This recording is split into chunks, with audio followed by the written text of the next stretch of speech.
Master Xu, kailangan niyo po kaming iligtas. Kagabi pagka-uwi niya, parang nasapian siya ng masamang espiritu. Pagka-uwi niya, nag-aapoy siya sa lagnat na parang uling. Nagsasalita na siya ng kung ano-ano at hindi na kami nakikilala. Naku naman, Ale. Huwag niyo po akong tawaging master. Mababawasan ang buhay ko niyan eh. Isa lang naman akong Feng Shui master na naghahanap buhay para may makain. Tungkol naman sa pagsanib na iyan. Hindi kakayanin ng mababaw kong kakayahan. Sino ba sa buong bayan ang hindi nakakaalam na may tunay kang kakayahan? Kunin niyo muna po ang perang ito. Kung kulang pa, maghahanap pa ako. Pakiusap po, tingnan niyo lang kahit saglit. Mukhang pinipilit niyo talaga ako, Talagang pinipilit niyo ako, ha? Sige na nga, sasama ako sa inyo. Pero lilinawin ko lang muna. Hindi ko magagarantiya kung magtatagumpay ako. Kukunin ko muna ang kalahati nito bilang bayad sa pagod ko. May kakaiba sa madilim na enerhiyang nakabalot sa taong ito. Sige po, sige po.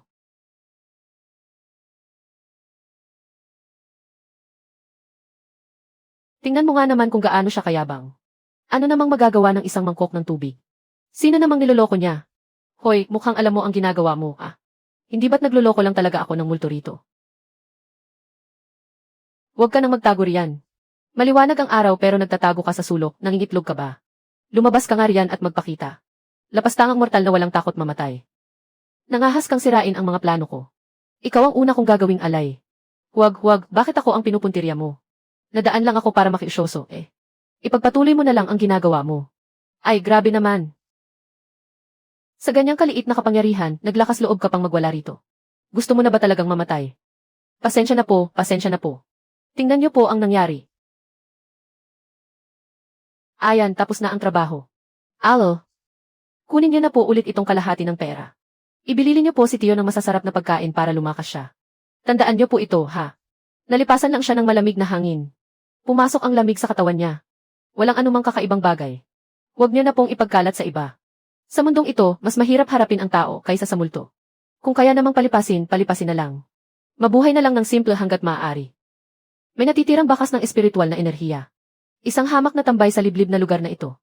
Paano siya magkakaroon ng ganoong bakas? Tiyak na nagkukunwari lang ang taong ito.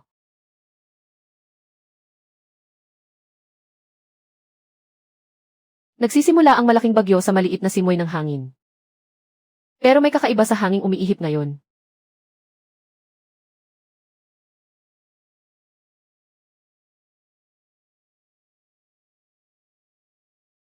Ikaw ba ang namamahala rito? Ang nagngangalang Xufeng. Opo. Mahal na Ginoo. Napakalaki naman ng inyong entourage ngayong umaga. Paano po ba kayo naagrabyado ng isang maliit na taong tulad ko? Lapastangan. Nakaharap mo na si Taoist Master Luchen. At hindi ka pa rin nagbibigay galang. May lumang karamdaman po ang mga binti ko. Hindi ko po sila maibaluktot. Naparito ba kayo para maghanap ng tao? Magpaalis ng masamang espiritu? Oh. Magiba ng bahay. 3 wen para sa paghahanap ng tao. 5 tael para sa pagpapaalis ng masamang espiritu. At kung pagiba naman ng bahay, luluhod at magpapasalamat agad ako sa inyo. Huwag ka nang magkunwari sa harap ko. Kahit mahina ang multo kahapon. Hindi ito basta-basta mapapaalis ng isang ordinaryong salamangkero. Nagpatrolya ako rito. At biglang gumalaw ng kakaiba ang aking kumpas. Iabot mo sa akin ang anumang bagay na mayroon ka. Naku naman, Panginoon ko. Kalahating piraso ng tinapay at 2 barya lang ang mayroon ako. Kung gusto niyo po, kunin niyo ng lahat. Isa lang akong manloloko na nabubuhay sa pagbebenta ng mga peking agimat. Ano naman po ang mayroon ako na magugustuhan ninyo?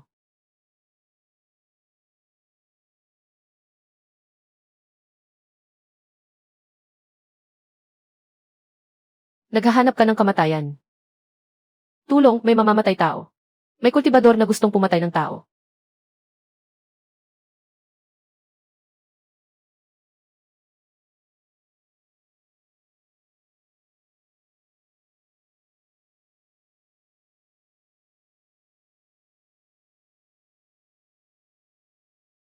Ikaw. Anong klaseng teknik ito? Ang teknik ko. Wala naman akong alam na teknik. Masyadong malakas ang panloob na lakas ninyo. Kaya tumalbog ito pabalik sa akin. Napakasakit. Senior Lu. Mukhang wala talaga siyang kultibasyon. Mali kaya ang tinuturo ng kumpas. Isang walang silbi. Alis na tayo. Umalis na kayo, wala nang palabas. Ayos lang. Dumaan lang sila para manghingi ng limos. Nagalit lang dahil hindi ko sila binigyan ng pera. Halika. Lolo Zhang. Tungkol sa laro ng ahedres kanina.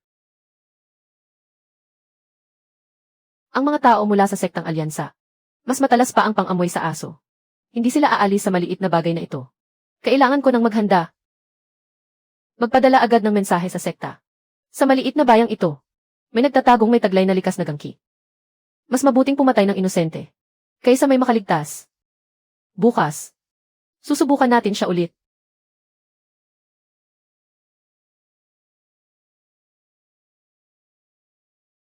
Ginoong Lu. Naparito na naman kayo. Uminom ba kayo ng tsaa ngayon? Oh. Para manggulo. Itigil mo na ang mga kalokohan mo. Sa pagkakataong ito, ibubunyag ko ang pagpapanggap mo sa harap ng lahat. Para wala nang mapagtataguan ang isang tulad mong masamang nilalang. Sige na nga. Sigurado talaga kayo na may kayamanan ako rito. Pero dapat naman tayong maging makatwiran, hindi ba? Dahil sa panggugulo ninyo, naapektuhan ang negosyo ko. At natatakot ang mga kapitbahay ko. Paano natin babayaran ang pinsalang ito? Magbabayad. Kapag nakuha ko na ang iyong dantian, gagamitin ko ang iyong espiritual na enerhiya para magbayad. May pinapatay. Ang mga sikat na sekta ay hindi na makatwiran. Mga kapitbahay, halikayo at tingnan ninyo.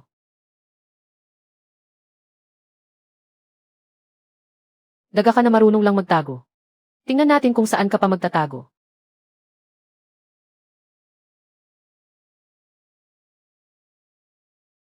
Hindi masama ang atake na yan. Hay! Mukhang hindi naman matibay ang mahika mo. Teka, hinto na. Ginoong Lu, sumusuko na ako. Inaamin ko. Mayroon akong likas na agimat ng proteksyon na pamanapaan ng mga ninuno ko. Na nakakapagligtas ng buhay. Kung gusto ninyo, kunin ninyo na. Agimat ng proteksyon. Ilabas mo yan. Pamana pa ito ng pamilya ko. Iisa lang ito. Kapag ibinigay ko ito sa inyo, patas na ba ang laban natin? Mabuti naman at alam mo ang limitasyon mo.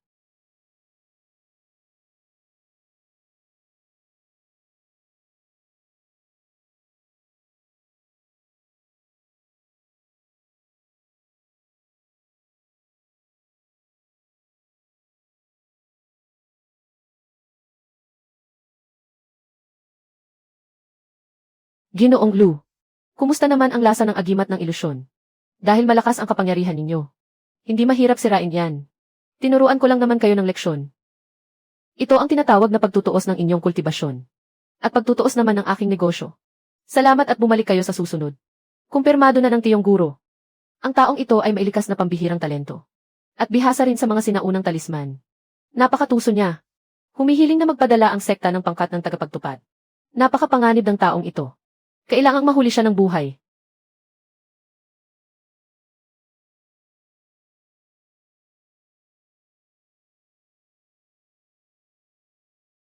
Papunta na sila. Mas mabilis kaysa sa inaasahan ko. Gusto ko sanang magtago rito habang buhay. Pero may mga bagay na mas mahalaga pa sa buhay ko. Ang buhay at sigla ng buong bayang ito. Hindi ko pa sapat na nalalasap.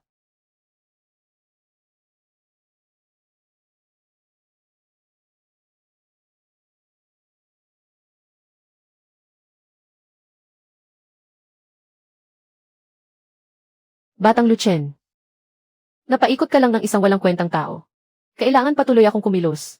Panoorin mo kung paano ko kukunin ang lakas ng mga kaluluwa ng buong bayang ito. Para pilitin ang batang iyon na magpakita.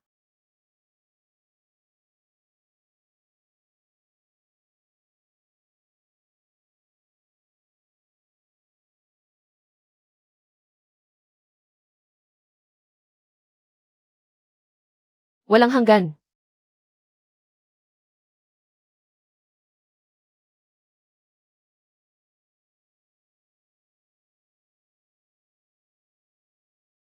Ano nang nangyayari? Umaga na ba? Nagpakita ba ang mga Diyos?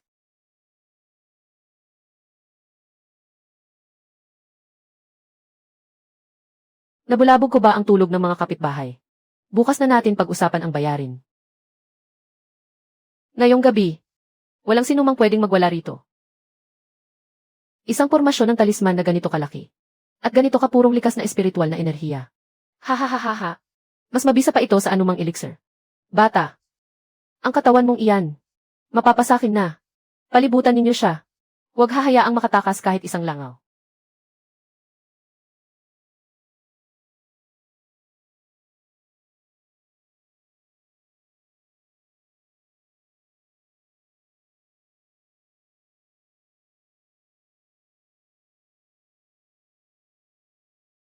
Bata, ikaw pala ang sisidlan na may taglay na likas na gangki. Naubos ka yata ng pormasyon ng talisman kagabi, no? Ibigay mo ang iyong paraan ng kultibasyon. At baka palagpasin ko pa ang buhay mo. Aba, mga Ginoo. Sa mga sinasabi ninyo, wala naman akong alam dyan. Isa lang akong ordinaryong mamamayan. Ang ingay kagabi. Akala ko nga kumukulog lang. Tiyong guro, huwag na kayong makipag-usap sa kanya. Napakadulas ng dila ng taong ito. Ayan na naman. May dumagdag pa. Ginoong Lu. Hindi ba't bayad na ang utang natin? Itong bagong dating na matanda. Magkano naman ang bayad sa pagpapakita niya? Ang maliit at sirang bayang ito ay hindi ninyo pwedeng guluhin ng basta-basta. Sabihin ninyo. Ito ba ang gusto ninyo? O ito?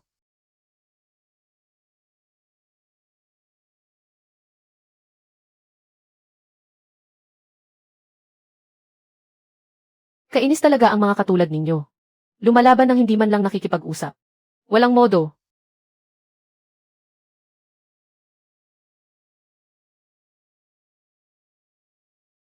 Sa ganitong kaliit na lakas ninyo. Itabi niyo na lang yan para sa pag-aalaga ng apo ninyo.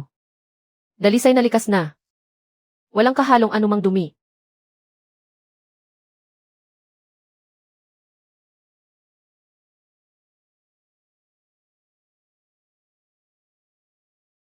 Lola, ayos lang po. Ang wonton ninyo. Tamang-tama po ang pagkakaluto. Kapag napaalis ko na po ang mga walang modong ito, kakainin ko na po yan. Mga Ginoo, nakagulo na kayo. Nakipaglaban na rin kayo.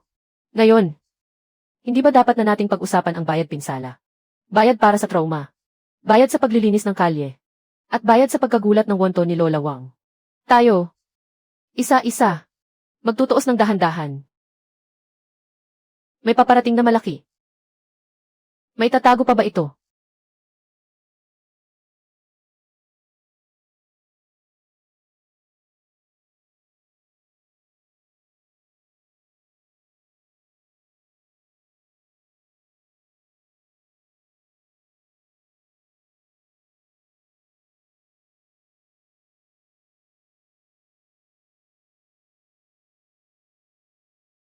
Master Gu.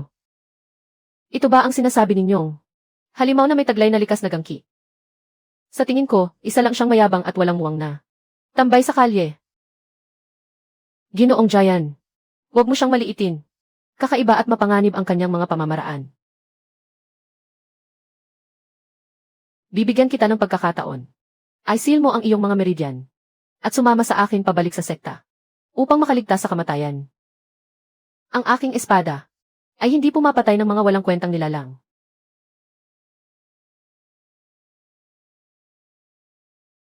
Sino naman ang isang ito? Ang kinuha ninyong mananalaysay. Ang mga linya niya. Mas gasgas pa sa mga dula. Manahimik ka.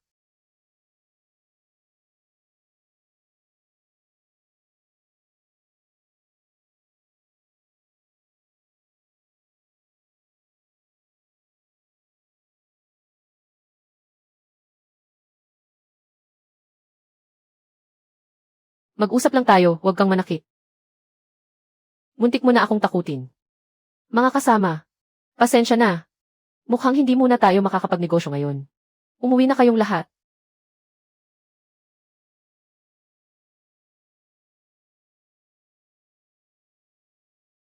Karapat-dapat kang harapin ang aking espada. Tandaan mo, ang matalo sa ilalim ng espadang Jinghong, ang pinakamalaking karangalan sa iyong buhay. Isa na namang malalang delusyonal.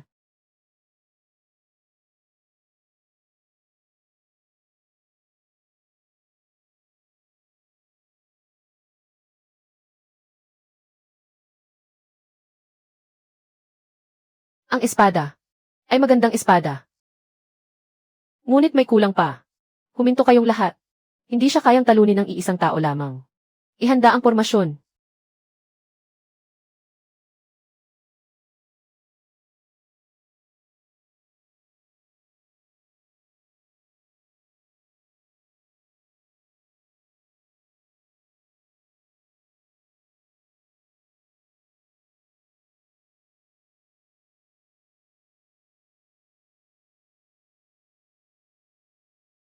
Ito ang pormasyong Qianshu na nagpapakulong sa immortal. Wala ka ng takas kahit may pakpak ka pa. Sumuko ka na ng mahinahon. Huwag mo nang idamay ang mga walang kasalanan. Idamay ang mga walang kasalanan. Kayong mga mapagmataas na immortal. Kailan ninyo pa pinahalagahan ang mga walang kasalanan? Gusto ko lang mabuhay. Gusto ko lang mabuhay ng tahimik. Bakit ninyo ba ako pinipilit?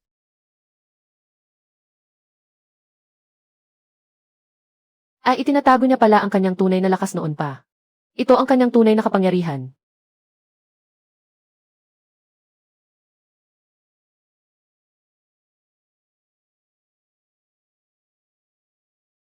Nagpanggap ako ng 10 taon. Ngayon ay hindi ko na ito itatago. Ang teknik na ito ay tinatawag na pagbabalik ng 10,000 talisman. Ang inyong dakilang pormasyon ay sinira ko na.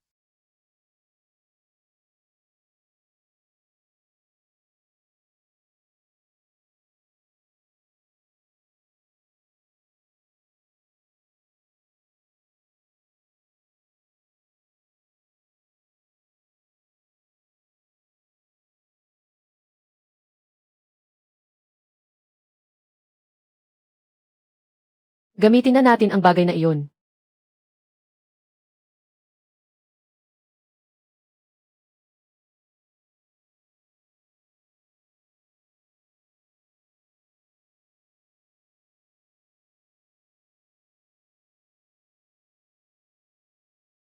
Ginoong Lu. Ngayon ay maaari na po tayong magtuos ng maayos, hindi ba? Makatuwiran akong tao. Ang mga nasirang gamit. Ang mga taong natakot. At ang aking init ng ulo. Pati na rin ang pinsala sa aking isip na idinulot ninyo. Magkano po ang ibabayad ninyo? Eh, anong gusto mong gawin? Wala naman. Maganda ang pendant na jade na iyan. Akin na lang. Ang espada ay isang mapanganib na sandata. Kukumpiskahin ko. At ang mga mahiwagang tableta naman ay magsisilbing pambayad sa pagpapagamot ninyo. Iniinsulto mo kami.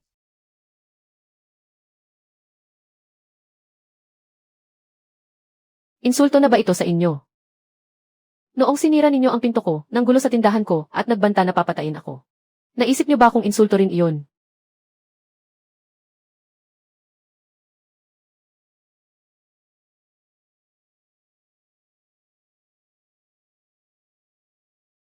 Lolo Zhang. Mukhang matalim ang bakal na ito. Gamitin ninyo na lang bilang kutsilyo sa kusina. Lola, kunin mo ang mga tableta sa botelyang ito at ipakain sa mga manok. Garantisadong mangingitlog sila ng may 2 pula. Ang iba naman, ipamigay nyo na.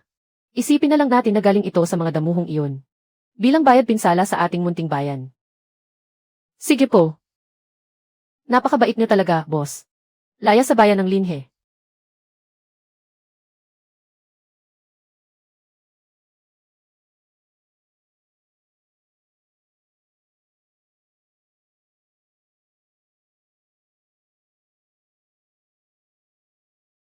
Bata, maganda ang iyong espada. Pero espada lang ang laman ng puso mo at walang puwang para sa kapwa. Kahit maabot mo ang rurok, isa ka lang hayop na may hawak na espada. Ang mga karaniwang tao rito ay walang alam sa mahika. Pero alam nila kung paano mamuhay ng payapa. Kayo, hindi nyo alam yan. Layas na kayong lahat. Bumalik kayo at sabihin sa pinuno ninyo. May nagmamay-ari na sa munting bayan ng Linhe. Ako si Xu Feng, ang may-ari ng Wanshu. Welcome kayong makipagnegosyo sa akin. Pero kung manggugulo pa kayo ulit,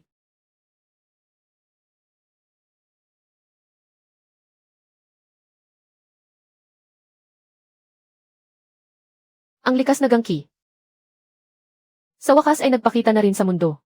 Ang batang ito, hindi dapat hayaang mabuhay.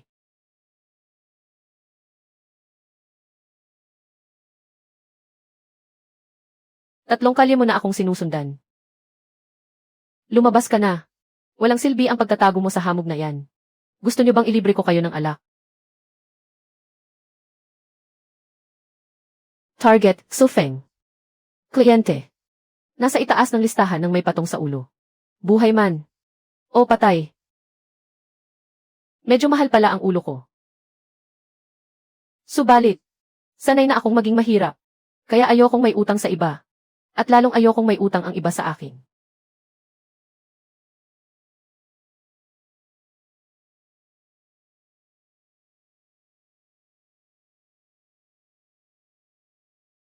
Teknika ng 5 elemento, ganoon ba? Sining ng aninong pumatay, ganoon ba? Ngayong araw, ipapakita ko sa inyo kung paano magmayabang gamit ang sandamakmak na talisman.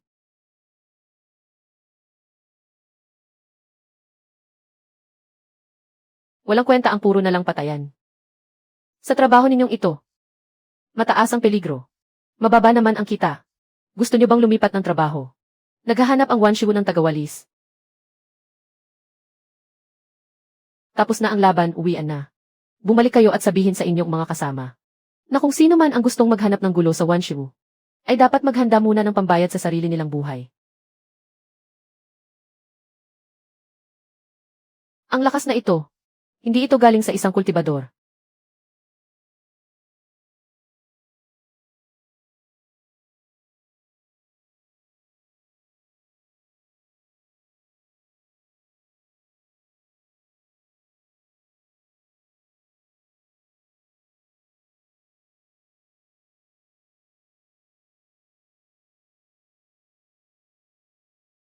Lintik. Seryoso nga ito.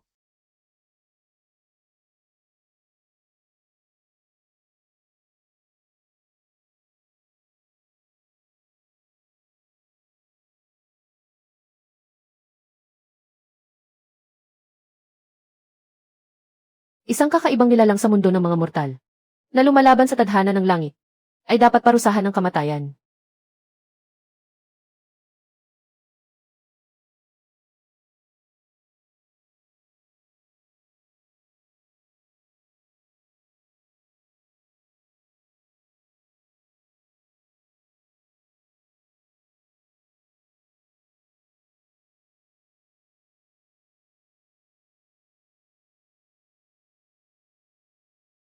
Siya, patay na. Namatay na lang ng ganoon kadali. Ito ang parusa ng langit. Walang sinumang makatatakas.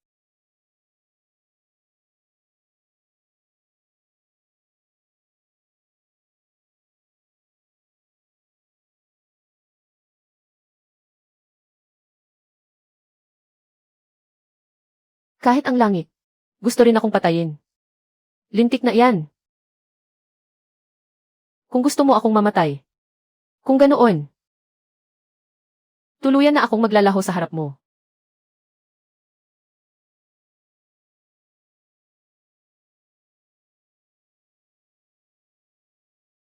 Walang maiiwang kahit isang buto. At maglalaho ang lahat ng espiritual na enerhiya. Ang salot na ito ay naparusahan na sa ilalim ng parusa ng langit. Mabuti nga sa kanya. Ang ganyang uri ng halimaw. Dapat lang nadurugin ang mga buto at ipahangin ang mga abo. Bosksu. Napakabuting tao. Bakit naman nagkaganito? Inay, hindi na ba talaga babalik si Kuya Xufeng? Sinabi pa nga niya na tuturuan niya akong gumuhit ng mga lumilipad na maliit na tao. Ang mga pesting kultibador na iyon.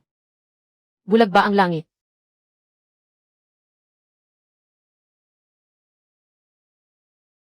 Lintik, ang sakit naman nito.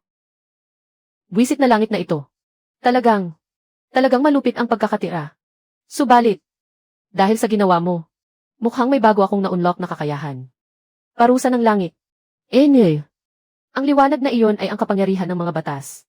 Gusto nitong burahin ang isang bih na tulad ko. Ngunit ang espiritual na enerhiya sa katawan ko ay tila mas matanda pa kaysa sa mga batas na ito. Binigyan ako nito ng kakayahang pumasok sa isang walang anyo na estado. Itinatago nito ang lahat ng sikreto ng langit. Kaya kahit ang landas ng langit ay mag-aakalang patay na ako. Ayan. Isang pagpapala sa likod ng kamalasan.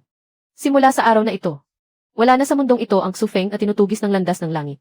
Mayroon na lamang bagong may-ari ng Wanshu. Sixu. Patay na ba talaga siya? Bakit pakiramdam ko? Hindi siya ganoon kadaling maglaho.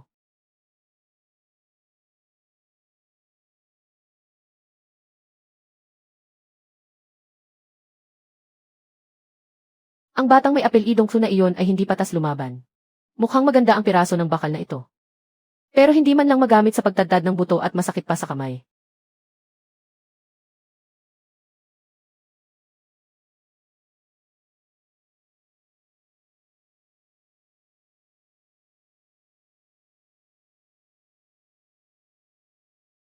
Lola, ibebenta niyo po ba ang kutsilyong ito? Magbabayad ako ng malaking halaga. Hindi ko ibebenta. Ibinigay ito sa akin ni Boss Xu. Ano ang gusto mong gawin? Nakawin ito ng sapilitan. Napakahalaga ng espada na ito sa akin. Magtakda po kayo ng presyo. Masyadong mataas ang iyong pride kaya hindi mo ito maiwan. Kaya naman nakakulong ka sa isang piraso ng basurang bakal. Sino ka? Ano ang alam mo? Isa lamang akong dumadaan. Pakiramdam ko lang ay tila kinalawang na ang tunay mong espada. Isang kutsilyo. Itinuturing mong kayamanan. Ngunit ang tunay na kayamanan ay hindi mo makita. Isang kutsilyo. Itinuturing mong kayamanan. Ngunit ang tunay na kayamanan ay hindi mo makita. Sa iyong puso, espada lamang ang mayroon at walang puwang para sa kapwa. Lola, tama po kayo. Hindi na ito ang aking espada. Baka mas may silbi ito rito. Maraming salamat po sa inyong gabay, Senyor. May baliw ba ang taong ito? Bibilhin mo ba o hindi? Ang taong ito. May pag-asa pa.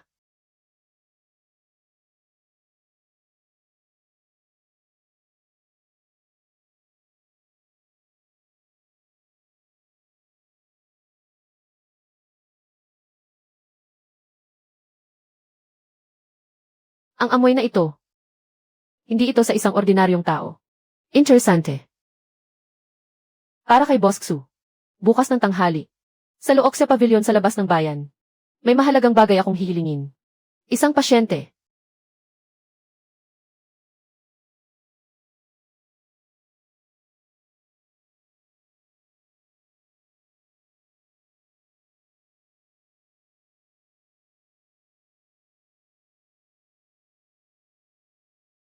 Napakahusay tumugtog. Masyado nga lang malungkot. Binibining Su, ikaw ang nag-imbita sa akin. Gusto ko lang linawin. Hindi mura ang singil ko. Ang sakit mo ay hindi mukhang simpleng trangkaso o lagnat lang. Ako si Su King, isang disipulo ng lambak ng gamot. Walang gamot sa buong mundo na makapagpapagaling sa aking sakit. Hinanap ko kayo, Master Xu, upang hilingin sa inyo. Natulungan akong pumatay ng isang tao. Pumatay ng tao. Binibini, tingnan mo nga ang hitsura ko. Mukha ba akong mamamatay tao? Kahit nga manok, hindi ko kayang pumatay. Kahit mayroon akong malubhang sakit. Ngunit ang aking mata ng isip ay likas na nakakakita sa tunay na anyo ng espiritual na enerhiya ng tao. Mayroon kayong taglay na natatanging liwanag sa mundong ito. Sino ang papatayin? Ang aking master. Ang pinuno ng lambak ng gamot. Si Danyang Zi. Naligaw na siya ng landas at naging demonyo. Gumagamit siya ng mga buhay na tao para subukan ang gamot. Nais niyang gawing mga alipin ng gamot ang lahat ng tao sa bayan. Kailangan natin siyang pigilan. Hawakan mo muna ito.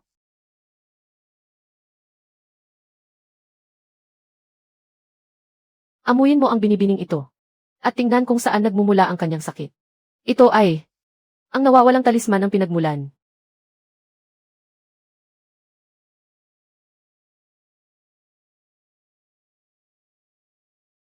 Hindi ito sakit, kundi isang kulam.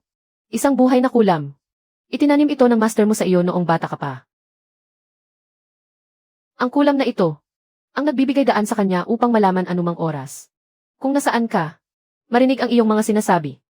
At maging, sa isang kaisipan lamang, ay maaari ka na niyang patayin. Isa ka lamang sunod-sunurang manika sa kanyang mga kamay. Hindi. Hindi maaari. Ang aking master. Kung hindi ka naniniwala, maaari mo itong subukan. Pakiusap, iligtas ninyo ang bayan. At iligtas ninyo rin ako. Alam ko na nga ba? Sige na nga. Tatanggapin ko ang trabahong ito. Tungkol naman sa kabayaran, ipalit mo ang nawawalang reseta ng inyong lambak ng gamot. Ngunit bago natin siya puntahan, kailangan muna nating alisin ang bagay na iyan sa iyong katawan. Sumunod ka sa akin. Mabuting disipulo. Mabuting disipulong si Ju. Ang isdang ibinalik mo ay talagang napakalaki.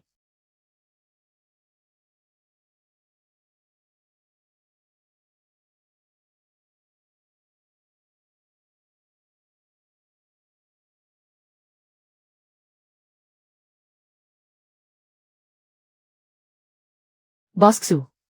Sigurado ba talaga kayo sa kulam na ito? Ang aking master, si Danyang Zi ay nagsabi na, kapag pumasok ang kulam na ito sa puso, tiyak ang kamatayan. At wala itong lunas. Mababa lang ang kanyang kaalaman. Ang bagay na ito ay ang kulam ng pinag-isang puso. Isang sinaunang uri ng kulam. Tunay na napakasama nito. Ngunit mayroon itong kahinaan sa pagkilala ng amo. Kung sino ang nag-alaga sa kanya. Doon siya nakikinig. Ngunit paano kung ang among ito ay nalinlang niya? Paano malilinlang? Gamit ito. Ang alak kong ito ay hindi para sa tao, kundi para inumin niya. Kasama ang aking talisman ng pagpapalit. Iisipin ng ood na ito na patay ka na. Kaya kusa itong lalabas para maghanap ng bagong tirahan.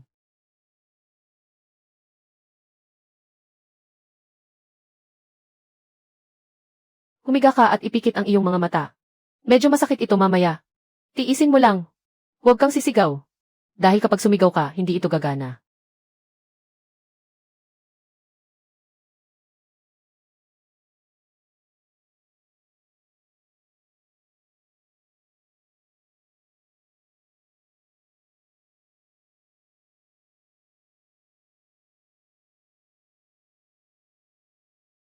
Lumabas ka na. Pakabait ka. Patay na ang host mo. Tingnan mo iyon. Mas malakas na si Sidland yun. Punta ka na doon.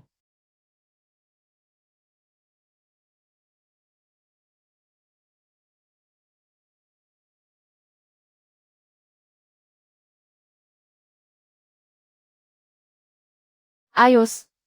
Uwian na. Munting nilalang. Lalaban ka pa kay Master Xu. Magaling. Napakagaling mo, Xu Feng.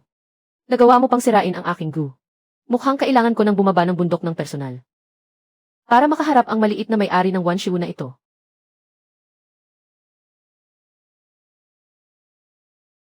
Ubos na ang gamot. Ito ang maagang sintomas ng lunti ang salot na kapsula. Kapag nalanghap ang usok mula sa pugon. Unti-unti silang manghihina. At sa huli ay ganap na susunod sa utos ng naglason. Danyang Zi. Nagsimula na talaga siyang umatake sa buong bayan. Mas atat pa sa akin ang matandang to. Gusto yata niyang magdaos ng malaking parada rito. Mabuting tao. Alam niyo po ba kung saan makakabili ng gamot? Napakataas po ng lagnat ng apo ko. Huwag po kayong mag-alala, Lola. Ang sakit na ito.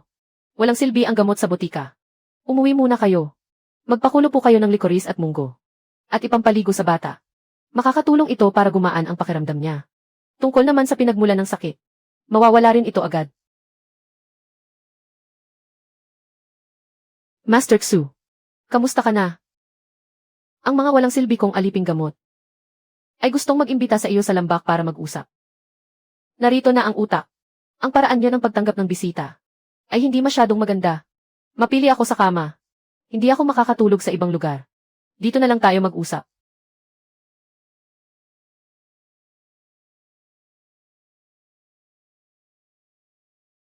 Hindi ikaw ang magpapasya niyan.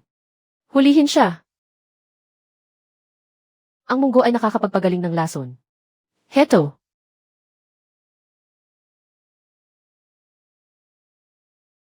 Kahit ordinaryong munggo lang ay kayang magpalago. Ng kanyang. Tulala ka, no? Takbo. Pansamantala lang silang makukulong nito. Mahirap kalabanin ang matandang to. Maghanap muna tayo ng mainuman para kumalma. Ang pugon na ginagamit niya para kontrolin ang mga aliping gamot. Saan ang kahinaan nito? Sa pinto sa ilalim ng pugon. Nandoon ang pangunahing talisman aray na inilagay niya. Ang lagusan ng hangin tama. Ayos. Madali na lang kapag alam ang kahinaan. Takbo. Bakit hindi ka na tumatakbo? Ang laman ng aking kayamanan ay hindi lang salot, kundi pati na rin ang aking binuong. Miasma ng 10,000 lason. Gusto kong makita kung ang iyong likas na gangki ay kayang humarang sa pinaghirapan ko ng 100 taon.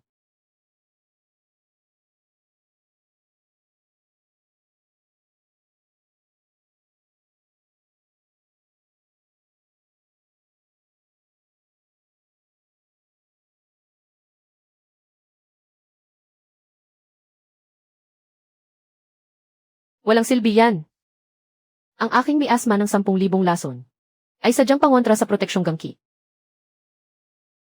Gaya ito ng mga langgam na unti-unting ubusin ang iyong shell ng pagong. Hay! Ang hilig niyang magsalita ay epekto rin ba ng paggawa ng gamot? Medyo mahirap nga ito. Muling nabubuo ang laso na ito. Hindi solusyon ang basta pagtitiis lang. Anong gagawin natin? Simple lang. Ang lason ay kabilang sa elemento ng kahoy. Apoy ang tatalo sa kahoy. Gusto yata niyang magtayo ng ihawan dito. Kaya magdagdag tayo ng pampalasa para sa kanya. Pakainin ang aking lason gamit ang dugo. Nababaliw ka na. Kumain ka. Kumain ka pa ng marami. Tikman mo ito.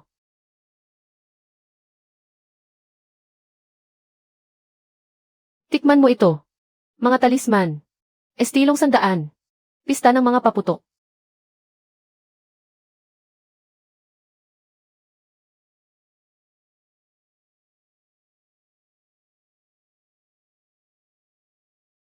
Grabe. Sino ba ang ikakasal na nagpapaputok ng ganito kalakas? Mga paputok yan. Bakit kulay berde?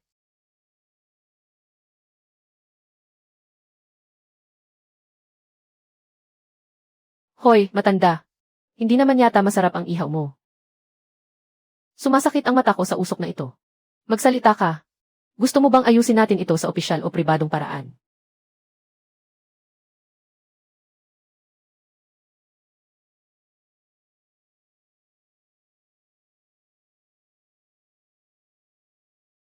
Akala mo ba tapos na ito? Simula pa lang ito. Ipakikita ko sa iyo kung ano ang tunay na hari ng mga taong gamot.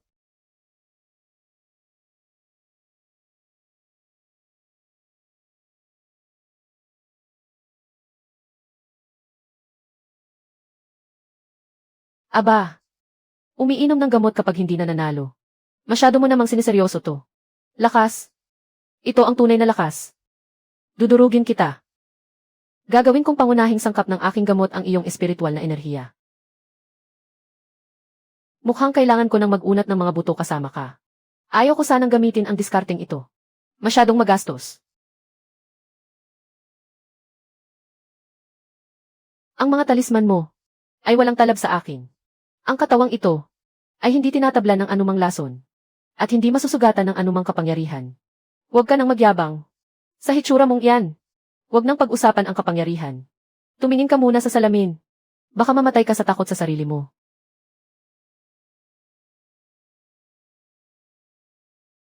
Hindi na ako iiwas.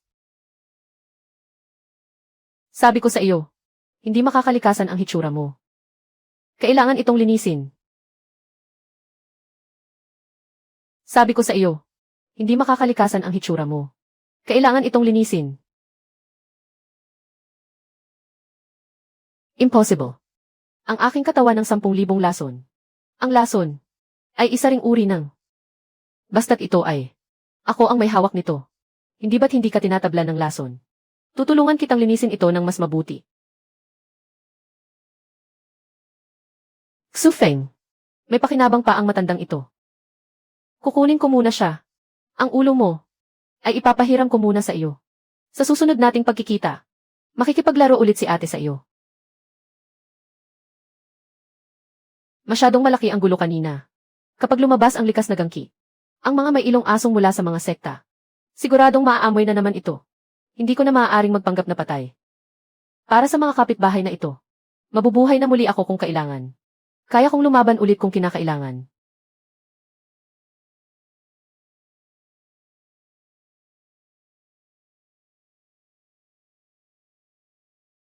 Kahapon, sa direksyon ng bayan ng Linhe, ang plato ng pagmamasid sa langit ay nakakita ng napakalakas na pagsabog ng likas na gangki.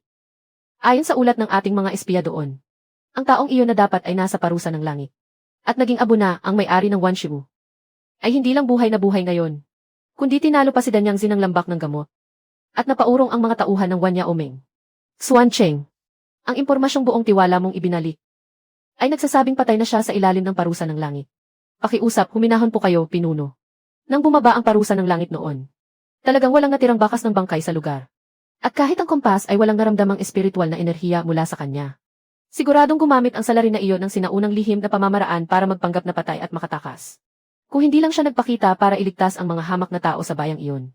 At ibinuhos ang kanyang buong lakas ng gangki na nagbunyag sa kanyang kinaroroonan. Hanggang ngayon ay niloloko pa rin niya tayo. Wala akong pakialam kung anong paraan ang ginamit niya. Ang kanyang pag-iral ay nagpapahina na sa kontrol ng sekta sa mundo ng mga mortal. Sa listahan ng may mga patong sa ulo.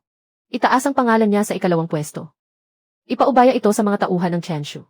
Dakilang pinuno.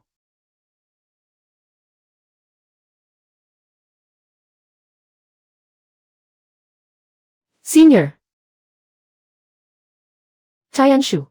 Ang organisasyong iyon na binubuo ng mga halimaw. Kung sila ang papupuntahin mo, ang buong bayan ng Linhe ay tiyak na mawawasak. At ano naman ngayon? Basta't mapatay si Xufeng. Karapat-dapat lang ang sakripisyo ng ilang hamak na tao. Wushuang. Magulo na ang puso ng iyong espada. Hindi ka na nararapat na makialam pa rito. Bumalik ka na at magmuni-muni sa pag-iisa.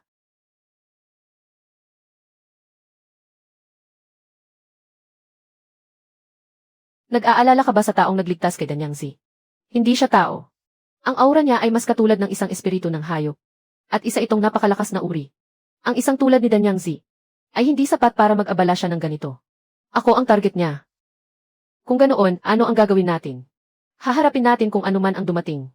Gagawa tayo ng paraan sa bawat problema. Natatakot lang akong baka hindi ko maprotektahan ang mga tao sa bayan.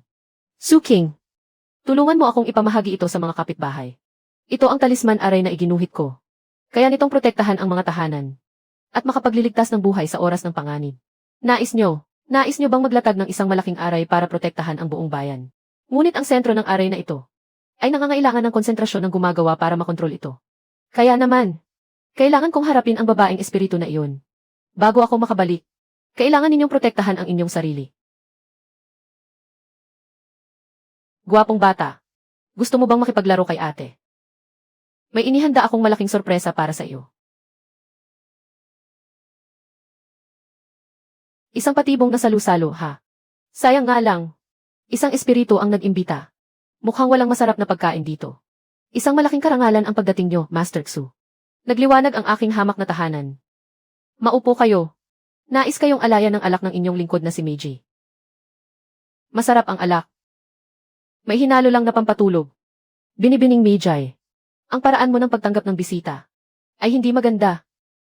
Talagang napakalawak ng inyong kaalaman, Master Xu. Kung ganoon, magiging tapat na ako sa inyo. Ako ay isang sugo mula sa Wanya Umeng. Hanggang hanga ang aming pinuno sa inyong kakayahan at lakas ng loob. At nais niyang anyayahan kayong sumapi sa amin. Ako, na isang tao, ay pupunta sa pugad ng mga halimaw. Para maging alagang hayop, masyado ninyong minamaliit ang inyong sarili. Ang inyong likas na espiritual na lakas. Ito ang susi sa pagsira sa balanse ng tao, halimaw at langit. Sumama ka sa amin. Hindi ka na magiging biktima, kundi ang mga ngaso. Maaari nating magkasamang tapakan ang mapagpanggap na batas ng langit. At ang mga walang silbing sekta sa ilalim ng ating mga paa. Mukhang maganda nga pakinggan. Kaso, sanay na akong maging malaya. Ang pinakamalaking pangarap ko sa buhay na ito ay ang bantayan lang ang maliit kong teritoryo. Kumita ng kaunting pera. Uminom ng kaunting alak. Wala akong oras para maging tagapagligtas ng mundo. At lalong walang interes na maging demonyong wawasak sa mundo. Ibig sabihin ba nito ay tinatanggihan mo ako? Salamat sa pagpapahalaga. Pero ang estilo ninyo, masyadong magulo. Hindi bagay sa akin. Ayaw mo sa santong dasalan, gusto mo sa santong paspasan. Dahil hindi ka rin naman mapapakinabangan. Ang iyong espiritual na enerhiya, ako na mismo ang kukuha. Aba, isang siyam na buntot na soro pala. Bihira ang ganitong uri. Kung babalatan kita para gawin ka pa. Siguradong maibebenta ko ito sa magandang halaga. Gusto mo na bang mamatay? Nagkataon naman, nagbabalot ako ng dumplings bago umalis. Kaya gagamitin ko ito para harapin ang isang tulad mong soro.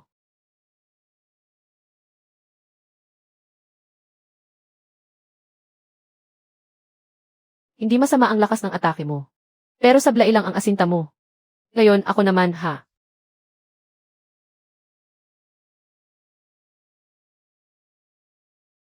Naku! Pagsabog ng sariling dantian.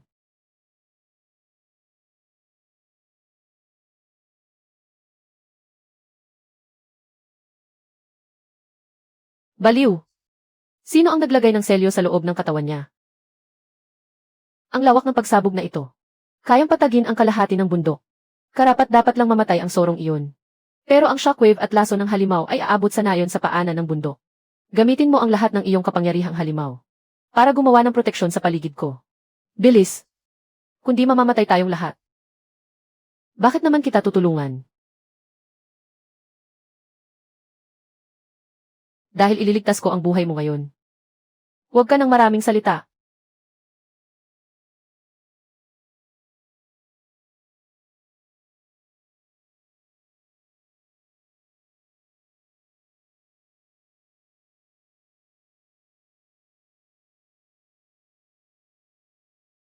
Mula nang umakyat ako sa bundok na ito, alam ko nang hindi magiging madali ang lakbay na ito.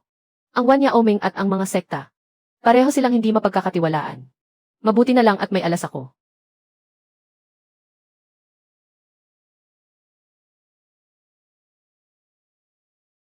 Mula nang umakyat ako sa bundok na ito, alam ko nang hindi magiging madali ang lakbay na ito. Ang Wan Yaoming at ang mga sekta, pareho silang hindi mapagkakatiwalaan. Mabuti na lang at may alas ako. Matandang hukluban. Gumawa ka ng gamot para manakit. Pero sa huli, pinasabog ka lang ng sarili mong mga kasamahan. Kaawa-awa. Pero ang mga halaman sa maliit kong bayan, wala kang karapatang galawin.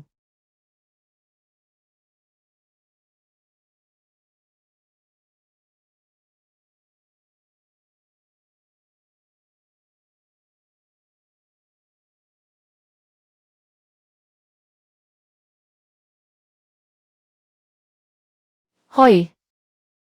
Paano ko babayaran ang pagliligtas mo sa buhay ko? Ang inyong Wan Yaoming ay may utang pa sa aking paliwanag. Bumalik ka at sabihin sa pinuno ninyo na ang bayan ng Linhe ay nasa ilalim ng proteksyon ko. Sa susunod na pumunta kayo rito, hindi lang rolling pin ang sasalubong sa inyo.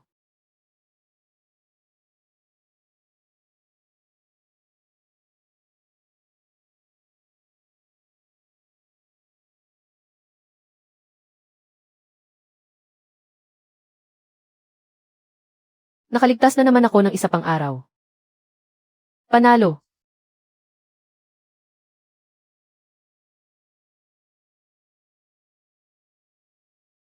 Sugatan ka na nga ng ganyan, umiinom ka pa rin. Talaga bang ayaw mo na sa buhay mo? Naku, Doktora Su.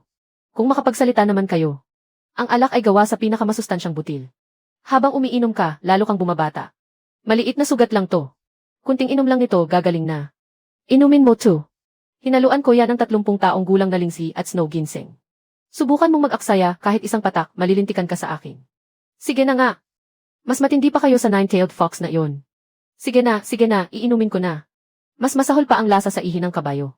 Hanggang kailan mo balak maglihim sa kanila? Ang mga tao sa labas ay nagkakalat ng balita na may nanggulong demonyo sa bundok kagabi. Nahumati pa sa kalahati ng bundok. Hindi nila alam na ikaw ang may gawa niyon. Mas mabuting hindi nila alam. Hayaan mo silang patuloy na mag-isip. Na isa lang akong walang kwentang amo na nagbebenta ng peking talisman. Habang mas marami silang nalalaman. Si Mijay, ng Wan Yaoming, babalik pa ba sila? At sa susunod na pagpunta nila, hindi lang siya ang darating. Hindi rin palalampasin ito ng mga sekta. Inilagay nila ako sa pangalawang pwesto sa bounty list. Sa lalong madaling panahon, may mas matitinding kalaban ang darating. Boss Xu, nasa bahay po ba kayo?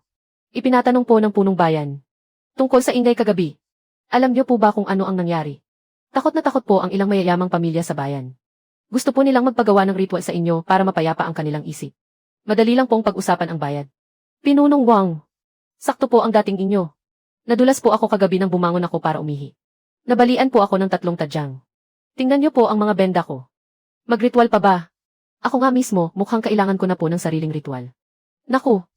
Kung ganoon po, magpahinga po kayong mabuti. Babalitaan ko na lang po ang punong bayan.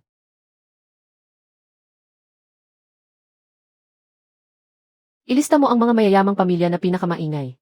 Kapag nakipagnegosyo sila sa atin, tataasan natin ang singil ng 50%.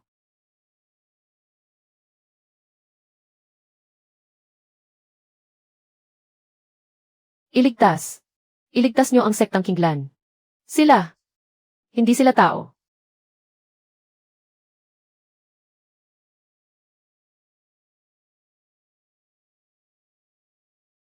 Ang simbolong ito. Paano nangyari ito? Nasa panganib ang sektang Kinglan. Alang-alang sa ating pinagsamahan noon. Magsusumamo ako kay Boss Xu ng Wan Shigu na tumulong. Kapag nagtagumpay, ibibigay ko ang lihim na pamamaraan ng aming mga ninuno. Ito ay may kinalaman sa lihim ng dugong Suanyao. Lagda. Liu Qingping. Sektang Kinglan. Ang maliit na sekta na nagtago sa mundo ng 100 taon. Hindi sila kailanman nakikialam sa mga gulo sa mundo ng kultibasyon. Sino po si Senior Liu? Siya ang nakababatang kapatid sa sekta ng aking ina. Hoy, bata. Anong nangyari? Nilulusob ang sekta ng kawan ng mga demonyo. Hindi pang kultibador ang mga pamamaraan nila. Mukhang itim na kapangyarihan. Inutusan ako ni Elder Liu na itaya ang buhay ko para makatakas. Para lang maihatid ang sulat na ito sa inyo. Kayo lang po ang makapagliligtas sa sektang Kinglan. Hayaan mo siyang magpagaling dito. Pupunta ka ba? Pangalan ko mismo ang tinukoy nila. Ginamit pa nga nila ang pangalan ng aking ina. Kung magkukunwari pa akong walang alam, napakasama ko namang tao. At saka, binanggit sa sulat ang tungkol sa lihim ng dugong Suanyao. Hindi ko pa rin lubos na nalalaman ang katotohanan tungkol sa aking mga magulang. Isa itong magandang pahiwatig. Sasama ako sa iyo. Manatili ka rito. Katatapos lang manggulo ng mga halimaw sa bayan. Hindi ako mapalagay. At saka, katatanggal lang ng laso ng kulam sa katawan mo. Hindi ka pa dapat makipaglaban. Huwag kang mag-alala, titingnan ko lang naman. Tutulong ako kung kaya ko. Kung hindi kaya, tatakbo ako. Diyan naman ako magaling. Ay Hongsu.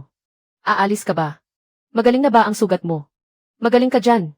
May nakuha akong trabaho mula sa isang uto-utong dayo. Titingnan ko lang ang feng shui niya. Maraming pera pero kulang sa utak. Sayang naman kung hindi ko papatulan. Mag-iingat ka sa daan. Sige po. Pasalubungan ko po kayo pagbalik ko. Sektang Kinglan. Liu Qingping. 20 taon na ang nakalipas. Itinakwil ang aking ina sa aming pamilya. At napilitang maglagalag sa mundo. Hanggang sa mapatay siya sa paghabol na iyon. Gaano kaya karaming lihim ang hindi ko pa nalalaman tungkol dito? Puntahan natin at tingnan.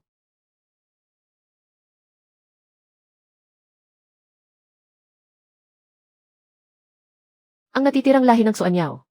Sa wakas ay kumikilos na rin. Sundan siya. Baka sakaling mahanap natin ang pinagtataguan ng matandang hukluban na iyon.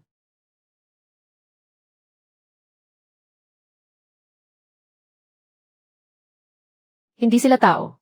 Mga papet na bangkay sila. May kumukontrol sa kanila sa likod. Ang pamamaraang ito, parang pamilyar sa akin. Ang mga humabol sa mga magulang ko noon, ay ang mga basurang ito rin. Maliit nga naman ang mundo para sa mga kaaway.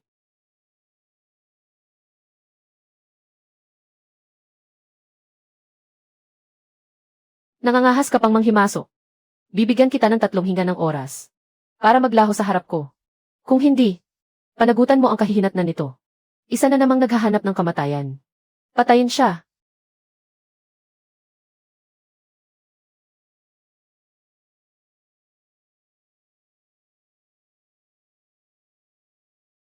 Isang hinga. 2 hinga. Hayaan mo na nga. Hindi naman ako magaling magbilang. Magsalita ka. Sino ang nagpadala sa iyo? Tungkol sa paghabol sa lahi ng Suanyao noon. Kasama ka ba roon? Ikaw ang bata noong panahong iyon. Impossible. Dapat ay matagal ka ng patay.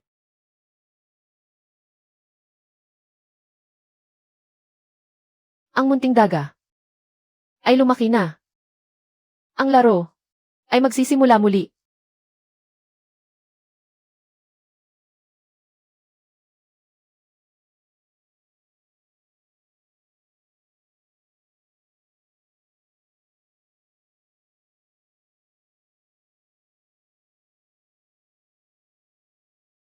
Nakaligtas ka pala. At lumaking ganito kalaki. Ang iyong ina ay maaari ng mamahinga ng payapa sa kabilang buhay. Senior Liu, hindi ako naparito para makipagkwentuhan tungkol sa nakaraan. Ano ba talaga ang lihim ng lahi ng Suanyao na sinasabi sa sulat?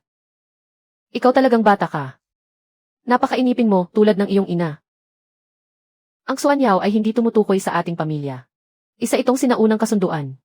Isang lahi na iniwan sa mundo ng mga tao ng sinaunang banal na hayop ng Suanyao. Ang mga taong nagtataglay ng lahing ito ay likas na may kakaibang karisma na higit sa karaniwang tao. At mas madaling gisingin ang kanilang likas na kapangyarihan. Ang iyong ina, ang may pinakamalisay na lahi sa mga nagising sa nakalipas na 100 taon. Ang kanyang espiritual na aura ay napakalakas kaya kinatakutan ng lahat ng sekta. Iyon ang dahilan kung bakit siya hinabol. Hindi lang iyon. May natuklasan ding lihim ang iyong ina noon. May tao o isang partikular na organisasyon na palihim na tumutugi sa lahat ng mga kultibador na may gising na espesyal na pangangatawan. Hindi lang ang dugong Suanyao. Kinokolekta nila ang mga kapangyarihang ito. Nalaman ng ina mo ang pangalan nila. Tinatawag nila ang sarili nilang Giksu. Giksu. Giksu. Huwag mong hayaang mahanap ng Giksu ang bata. Naalala mo na. Hindi kailanman sinabi sa iyo ng mga magulang mo. Dahil natatakot silang hanapin mo sila. Ang Giksu ay hindi isang tao. Hindi isang lungsod. Ito ay gumagala sa kasaysayan at sa mga anino. Ang mga umatake sa sektang Kinglan ngayon ay gumamit ng sining ng pagkontrol ng bangkay ng Giksu. Pumunta sila rito para sa akin. Dahil dito, ito ang ipinadala ng iyong magulang sa iba bago siya mamatay. Kapag pinagsama ang 2 piraso ng jade, mahahanap ang pinagmulan. Doon ay may paraan para labanan ang Giksu. At maging mga pahiwatig para ibunyag ang katotohanan ng mundong ito. Noon, para sa kaligtasan, hinati ang jade sa 2, nasaan ang kabilang kalahati. Ang kalahating ito ay ipinagkatiwala ng iyong ina. Nasa kamay ng isang matalik na kaibigan ng iyong ama. Ang taong ito ay palipat-lipat ng lugar. Ang alam ko lang ay ang bansag sa kanya na Jiu Koang.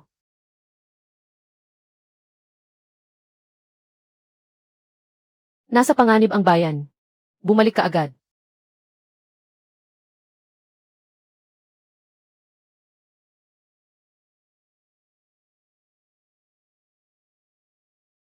Huwag kayong magtakbuhan.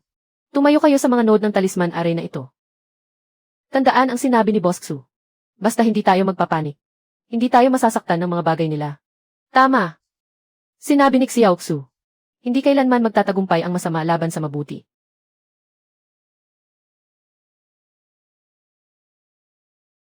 Alyansa ng Sekta. Chayanshu, 3 pwesto. Numero 03.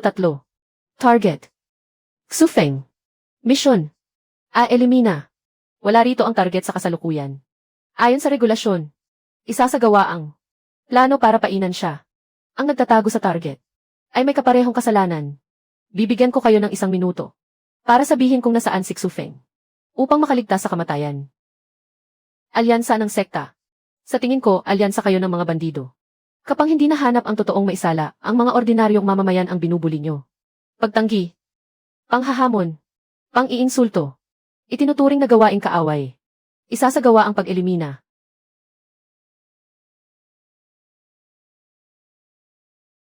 Kayo pong 3, ano ito?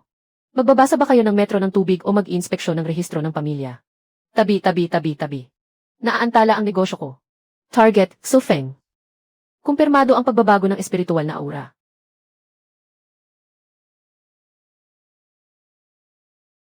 Ako ang hinahanap ninyo. Walang kinalaman sila rito. Elimina.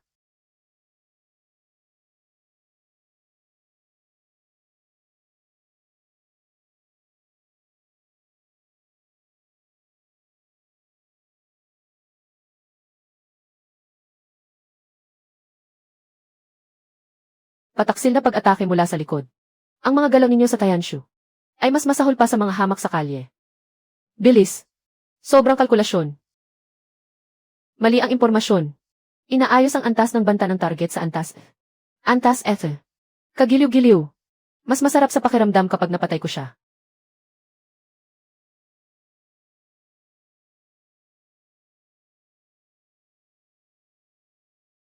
Dugo ang gabay. Ang siyang tulay. Luna sa lahat. Banal na paghila ng sansinukob.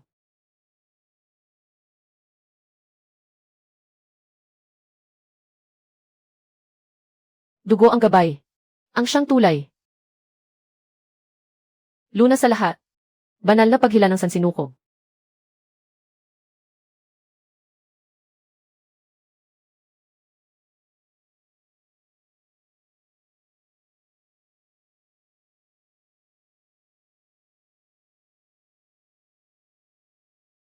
Hindi kayo mga tao.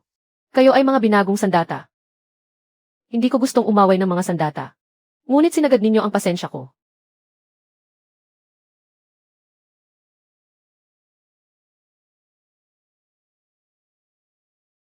Kulang ang impormasyon. Bigo ang misyon. Ngunit, umatras na. Ito ay isang utos.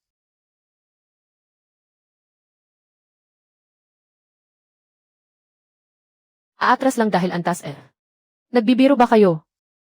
Hindi sila naparito para patayin ako. Naparito sila upang subukan ako.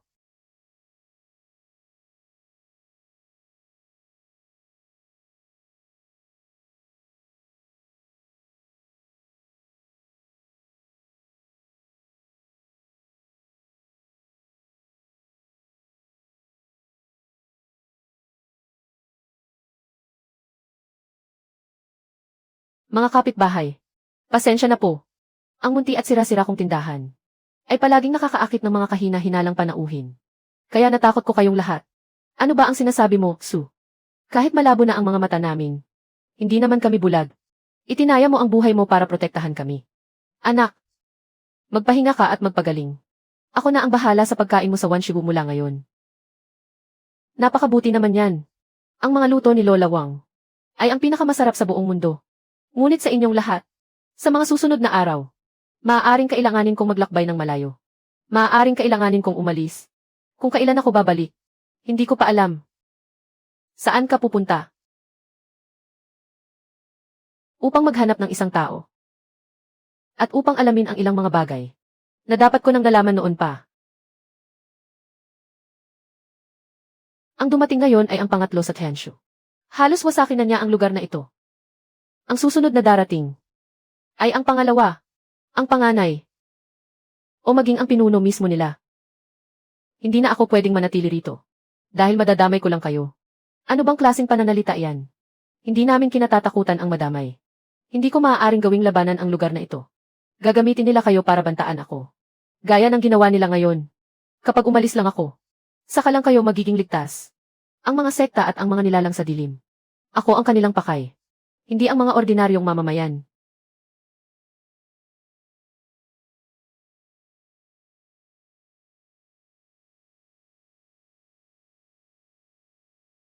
Huwag kang mamamatay sa daan. Ang Wanshiu, ako na ang magbabantay para sa iyo. Ang mga kapitbahay naman, ako na ang magtatanggol sa kanila. CJ, dahil sa sinabi mong iyan, Doktora Su, panatag na ang loob ko. Pero magkasundo muna tayo. Ang bayad sa pagbabantay ng tindahan ay ibibigay ko na lang pagbalik ko. At saka, huwag mong nakawin at inumin ang mga masasarap kong alak. Ang lokong batang ito.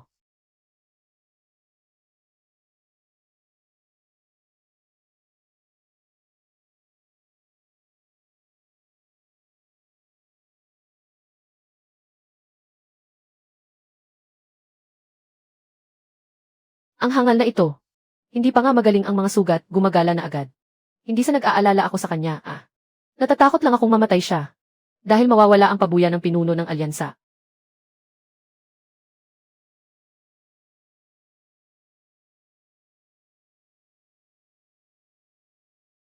Nabalitaan mo ba? Napahiya ang mga tao ng Chanshu sa bayan ng Linhe. Hindi man lang nila nakuha ang S-class na misyon. Sinabi mo pa.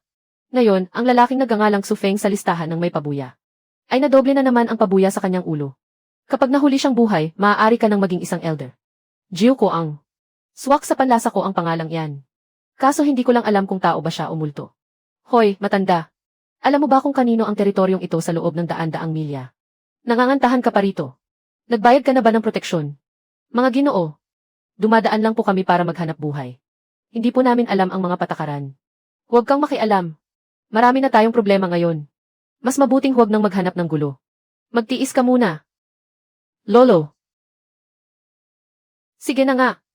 Mukhang ang kakayahan kong magtiis ay hindi pa sapat ang pagsasanay.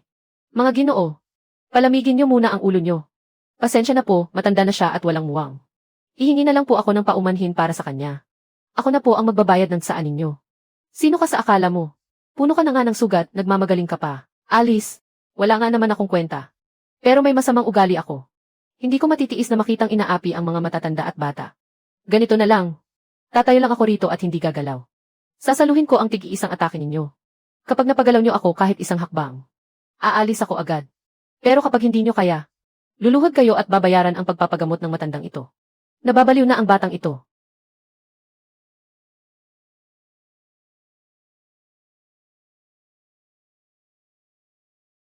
Suanyaw.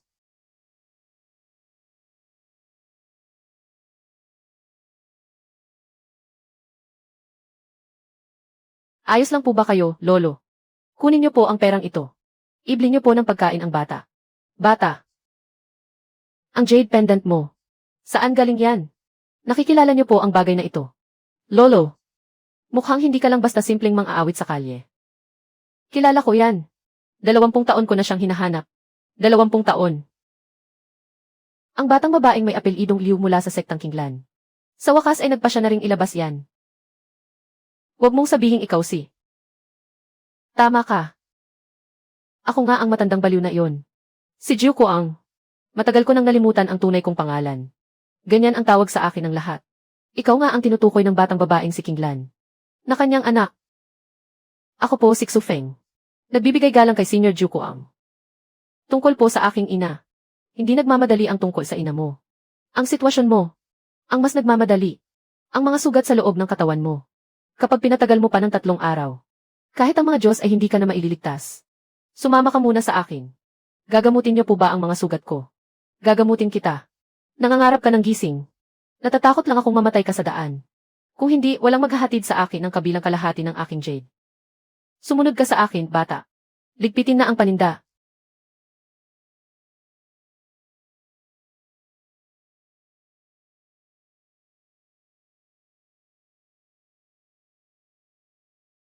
Ang matagal nang nawawalang talisman ng alak. Gumagamit ng enerhiya ng alak upang paganahin ang talisman. May talas ka sa pagtingin Mas magaling ka kaysa sa yumaong matanda mo. Noong unang punta niya rito noon, ginawa niyang tambakan ng basura ang lugar ko. Kilala niyo po ang ama ko. Hindi lang basta kilala. Noon, ako, ang tatay mo at ang nanay mo. Kaming tatlo ay tinugis na parang mga kuneho. Tumakas kami mula sa hilagang ilang hanggang sa timog dagat. Inumin mo ito.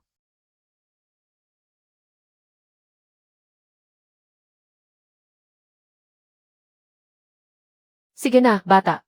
Ginamot ko na ang mga sugat mo. Ibinibigay ko na rin sa iyo ang jade. Ngunit kailangan mo akong pangakuan ng isang bagay. Kapag nakita mo na ang nasa loob ng piraso ng jade, at kung gusto mo pa ring umatras, maghanap ka ng lugar kung saan ka magtatago habang buhay. At huwag na huwag ka nang lalabas kailanman. Dahil ang susunod mong haharapin ay ang katotohanan ng mundong ito.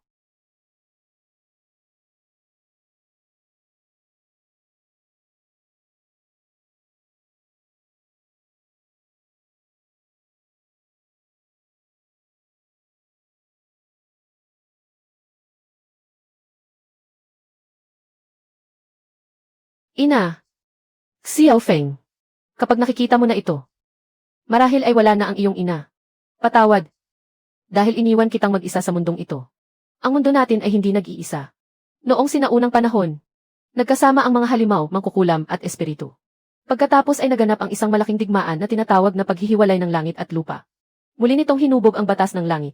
At ang kasaysayan ay ibinaon sa limot. Ang lahat ng ating nalalaman ay isa lamang panaginip na maingat na hinabi. Ang lamat na ito ay isang sugat na hindi kayang hilumin maging ng batas ng langit. Tinatawag itong Giksu. Ang kapangyarihang sinasamba at sinusubukang buksan ng samahan ng Giksu ay nagmumula rito. Nais nilang gamitin ang kapangyarihang ito upang linisin ang mapagpanggap na mundong ito at likhain ang tinatawag nilang katotohanan. Ang iyong likas na gangki ay hindi isang aksidente. Ito ang dugo ng Suanyaw na matapos mapukaw ng enerhiya ng Giksu upang protektahan ang nagtataglay nito ay kusang nagising bilang isang sinaunang kapangyarihan. Ito ang isa sa kaunting kapangyarihan sa mundo na kayang-kaya. Napigilan ang kapangyarihan ng Giksu. Kaya naman, hindi ka tatanggapin ng Giksu. At ang batas ng langit. Natatakot ang batas ng langit sa kapangyarihang ito na hindi nito makontrol. Kaya nais ka rin itong burahin. Ang iyong mga kaaway ay hindi lamang ang mga sekta o ang Giksu, kundi ang buong patakaran ng mundong ito na hindi nagpapahintulot sa anumang paglihis. Kaya pala kayo namatay. Dahil lang ba sa taglay ko ito? Bakit hindi niyo po sinabi sa akin sa simula pa lang? Dahil ninais ng iyong ina, na lumaki ka man lang tulad ng isang ordinaryong bata, na walang inaalala. Kahit sa loob lamang ng ilang taon. Xiao Feng, naipakita na sa iyo ng iyong ina ang daan. Kung paano ito tatahakin. Ikaw na ang pumili. Mahal na mahal ka ng iyong ina magpakailanman.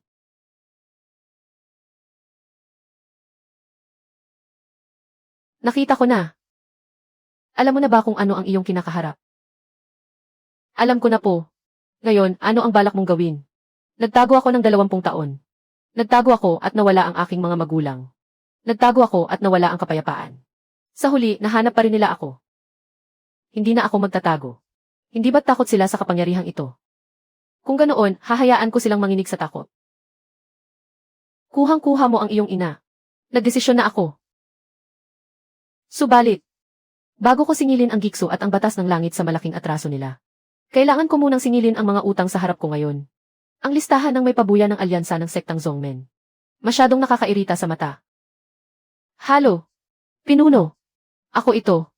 Ang tangang nagangalang Xufeng. Hindi namatay. At saka, tila nagwawala na siya. Anong gagawin ko? Sundan mo siya. Buwisit. Ako na isang espiritu ng Zoro. Ay bumagsak sa pagiging bodyguard lang ng iba.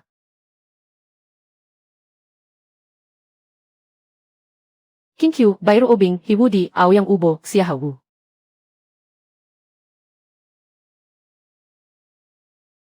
Ang ikatlong pwesto ng Chanshu ay umatras ng may kabiguan. Ang sangay ng sektang Kinglan ay iniligtas ng isang tao. Ngayon, ang Xufeng na ito ay mayabang na nagpapakita sa iba't ibang lugar. At sadyang inaatake ang mga sangay at kuta natin at ng Giksu. Sino ang makakapagsabi sa asin? Kung ano talaga ang gustong gawin ng may-ari ng Wanshu na ito? Ano ba talaga ang balak niya? Ipinapabatid ko po, pinuno.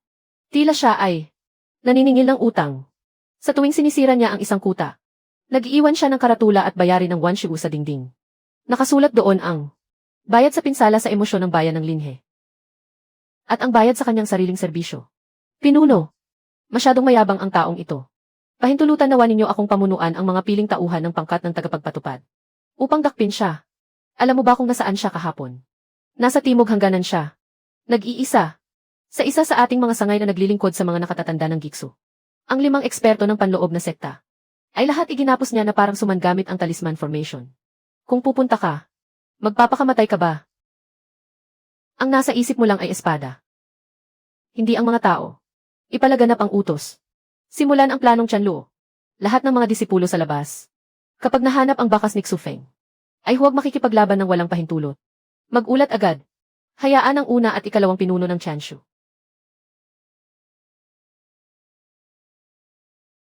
Ang nangungunang 2 pwesto ng Chanshu. Ang 2 iyon ay mga halimaw sa mga halimaw. Hayaan silang kumilos. Halimaw lamang ang makakatapat sa kapwa halimaw. Bukod dito, magpadala ng mga tao sa bayan ng Linhe. Dahil labis niyang pinapahalagahan ang mga langgam na iyon. Ipakita natin sa kanya ang kahihinatnan ng paglaban sa atin. Alam ko namang gagawin ninyo ang maruming taktikang ito. Matagal ko na kayong hinihintay. Mga kasama, isara ang pinto at bugbugin ang mga aso. Sige po.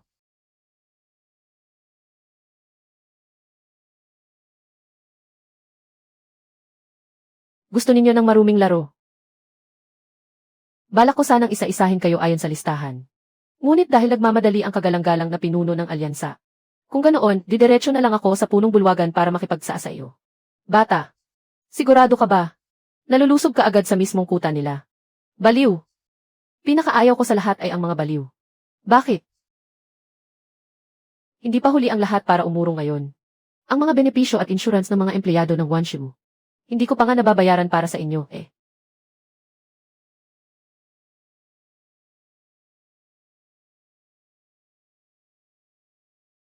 Hinto. Tumigil kayo. Ipinagbabawal na lugar ng sekta. Kamatayan ang parusa sa sinumang mga has na pumasok. Pasensya na sa abala. Paki-anunsyo naman na ang may-ari ng Wanshu, si Xufeng, sa paanyaya ng listahan ng pabuya ng inyong alyansa, ay naparito para kunin ang pabuya. Kasabay nito, makipagsaan na rin sa inyong punong pinuno. Mga gwapong kapatid, pinapayuhan ko kayong tumabi. Masama ang gising ni ate ngayon. At ayaw kong makakita ng dugo. Huwag ninyo akong tingnan. Nandito lang ako para manood ng palabas. At saka, kwentahin kung magkano ang utang ninyo sa akin sa ala.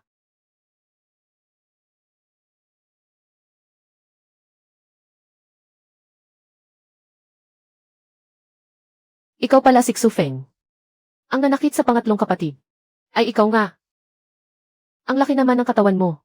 Ikaw pala ang pinuno ng Chanshu. Ikinagagalak kitang makilala. Tungkol sa nangyari sa pangatlong kapatid. Siya ang unang sumugod. Ako naman. Nagdepensa lang sa sarili. Ang pagwasak sa 17 kuta namin. Pagtatanggol din ba sa sarili yon? Paniningil ng utang yon. Ang mga utang ninyo sa mga kapitbahay ko, sa akin. At sa mga magulang ko. Isa-isa. Nakasulat lahat sa listahan ko. Gusto mo ba? Ipakita ko sa inyo ang resibo. Huwag ka ng maraming daldal. Mamatay ka na. Malakas ka nga. Mas malakas kaysa sa pangatlong kapatid. Subalit, kulang pa rin.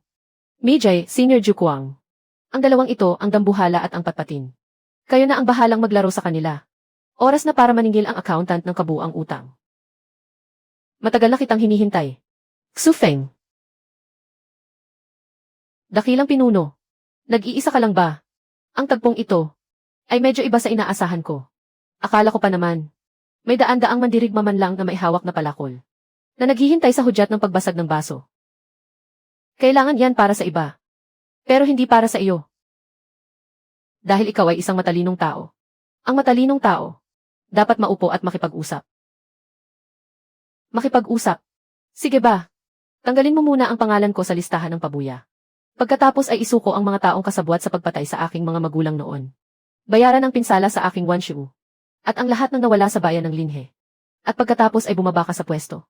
Palitan ka ng isang pinunong hindi nakikipagkonsabahan sa Giksu. Saka pa lang tayo pwedeng mag-usap. Hindi ko tatanggapin ang mga kondisyon mo. Pero ikaw, maaari kang maging tauhan ko.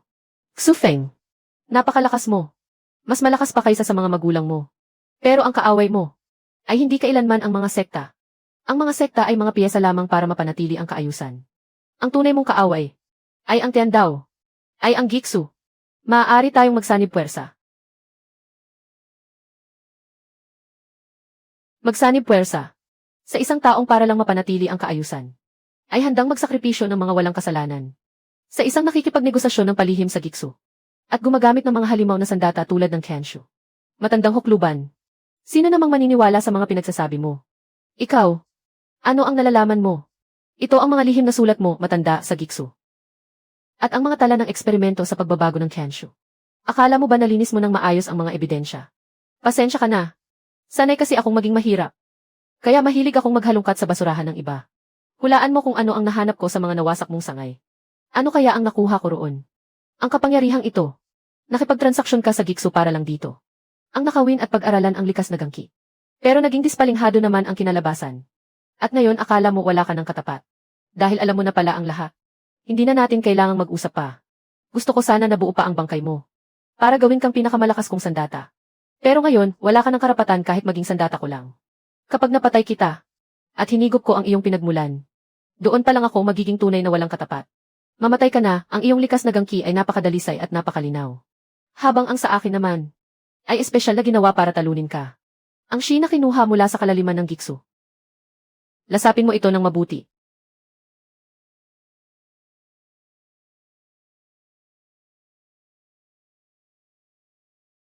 Walang silbi yan. Ito ang lakas ng pinagmulan ng Giksu. Ang kabaligtaran ng mundo. Ang iyong likas na gangki ang positibong panig ng mundo. Nagsasalungatan ang positibo at negatibo. Pero ang lakas mo ay liwanag. At ang lakas ko naman ay anino. Habang lumalakas ang liwanag, lalong kumakapal ang anino. Habang nilalabanan mo ito, lalong bibilis ang pagkain nito sa iyo. Maganda ang pagsusuri mo. Pero may nakalimutan ka yata. Sabi ng master ko, bata pa lang ako, isa na akong loko-loko na hindi sumusunod sa patakaran. Kung hindi kita matatalo ng harapan, paano kung baligtarin ko?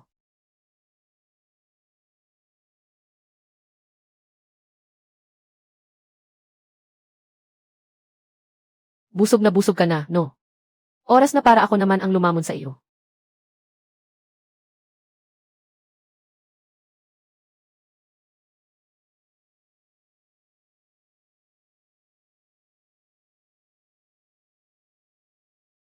Pinipino mo ito, impossible.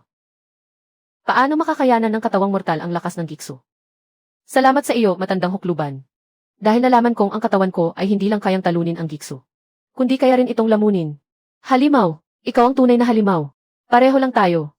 Ngayon, hayaan mong ang halimaw na senior na ito ang magturo sa iyo kung paano maging tao.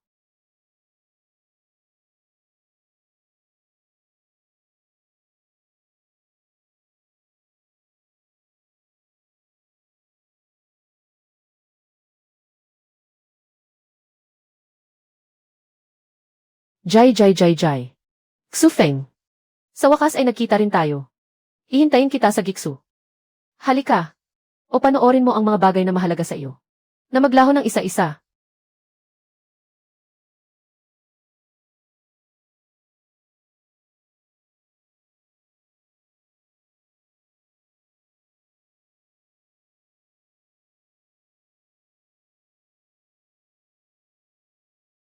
Ito ang Giksu.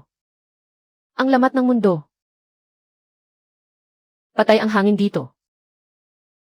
Dito. Ang mga ordinaryong kultibador ay mababaliw ng hindi man lang tatagal ng isang araw. Mabuti na lang at ang binagong katawan ko na ito ay hindi pihikan. Hoy! Ikaw na nagpapanggap na misteryoso riyan. Nandito na ako. Hindi ka ba magpapakita? At aanyayahan man lang ako sa isang tasa ng tsaa. Hindi ganyan ang tamang pagtanggap sa bisita. Maligayang pagdating, Master Xu ng Wanshu. Ako ang gabay ng Giksu. Maaari mo akong tawagin. Si Ming. Dito. Dito rin nagsimula ang lahat. Ang huling lagok ng alak na ininom mo kanina ay maaaring siya ng huli sa buhay mo. Si Ming. Tunog nakakatakot ang pangalan mo, ah. Ganito ba mag-imbita ang mga taga-Giksu? Ito lang ba ang inihanda ninyong salubong? Na wala man lang kahit disenteng pulutan. Pulutan. Meron naman. Tulad nito.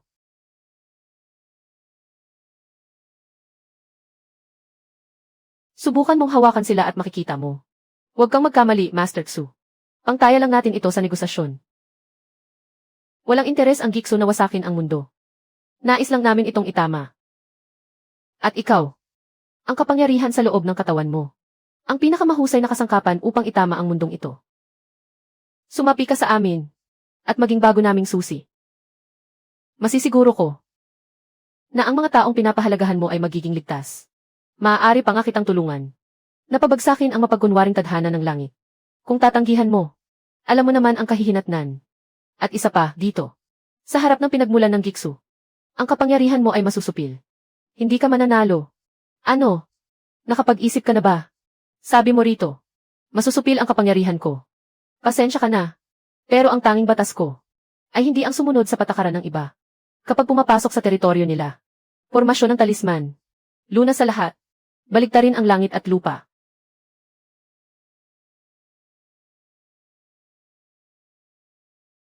Impossible. Paano mo nagawang gamitin ang kapangyarihan ng Giksu laban sa amin? Hindi dapat umiiral ang ganitong formasyon.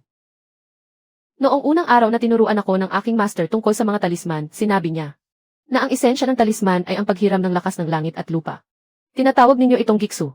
Pero sa mata ko, isa lang itong hindi pa nababayarang utang. Ang hiniram sa akin ay kailangang ibalik ng may kasamang interes.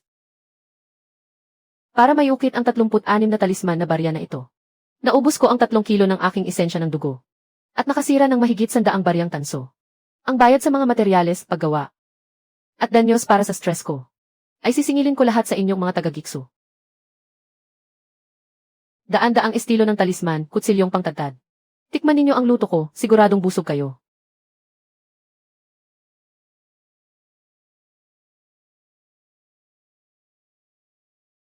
Anong pagkubkob? Anong pagsupil? Sa harap ng diskarteng gantilakas na ito. Para lang silang gawa sa papel. Hindi ka palalampasin ng Panginoon ng Giksu. Mapoprotektahan mo sila sa ngayon.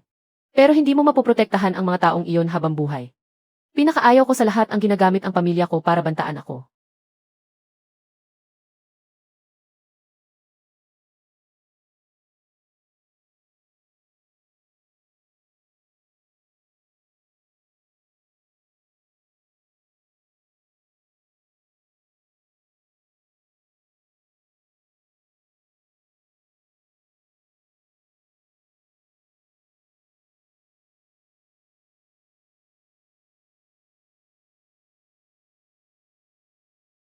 Ano ba talaga ang ugnayan sa pagitan ni na si Ming at Senior Ju Kuang?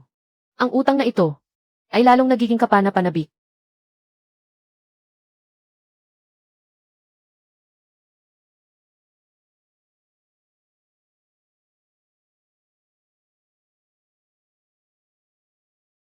Buhay ka pa pala. Akala ko namatay ka na sa kung saang sulok. Tamang-tama. Ano ang gagawin natin sa mga bihag na ito? Wala akong interes na magpakain sa kanila. Kayo ang pinuno at pangalawang pinuno ng Chanshu, tama. Ang amo ninyo, ang pinuno ng alyansa, ay tumakas na kasama ang mga taga-Giksu. Iaalay nyo pa rin ba ang buhay nyo para sa kanya? Mga sandata lamang kami.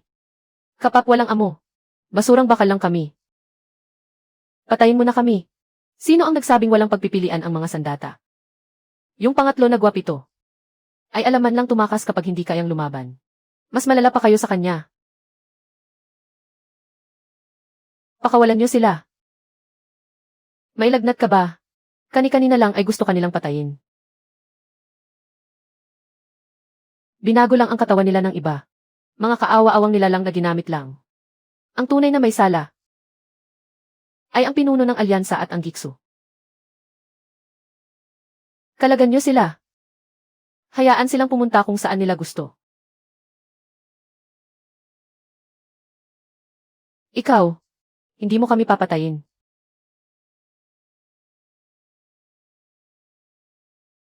Ikaw, hindi mo kami papatayin. Umalis na kayo. Huwag na kayong maging sandata.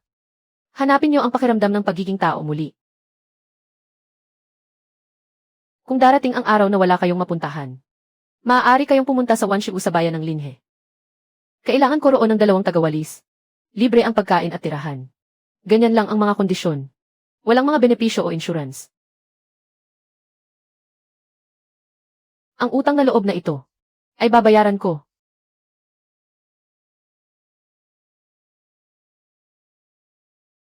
Makinig kayong lahat. Makinig kayong mabuti. Ang inyong pinuno ng alyansa. Ang inyong pinuno ng alyansa ay isang basurang nakikipagtransaksyon sa masamang sekta. At pumapatay sa sarili niyang mga kasamahan. Ngayong tumakas na siya. Simula sa araw na ito. Ang alyansa ng Zongmen. Ako na ang masusunod. Siyempre, wala akong interes na maging pinuno ng alyansa. Kung paano ito muling itatayo. Pumili kayo ng sarili ninyong mga tao. Mayroon lang akong 3 kondisyon. Ibasura ang listahan ng may pabuya. Ang lahat ng Zongmen ay hindi na maaaring mang-api ng mga mortal o mang-agaw ng mga disipulong may pambihirang pangangatawan. Pangatlo, bawat sekta taon-taon ay dapat magbigay ng 5% ng kanilang kita bilang bayad sa pamamahala sa akin. Ipalit ito sa pilak at ipadala sa Wanshu sa bayan ng Linhe. Bilang kabayaran sa mga kasalanang ginawa ninyo sa nakalipas na mga taon. Ito ang inyong multa. Ikaw, hindi masama. May karapatan ka ng bawiin ang iyong espada. Ang espadang Jinghong ay ginagamit pa ring kutsilyo sa kusina ni Tatay Zhang. Puntahan mo siya at hingin ito. Kung papayag siyang ibalik ito sa iyo, kunin mo na. Pero kung ayaw niya, manatili ka na lang doon. Matuto kung paano maging isang senior. May isang bagay. Tungkol kay si Ming.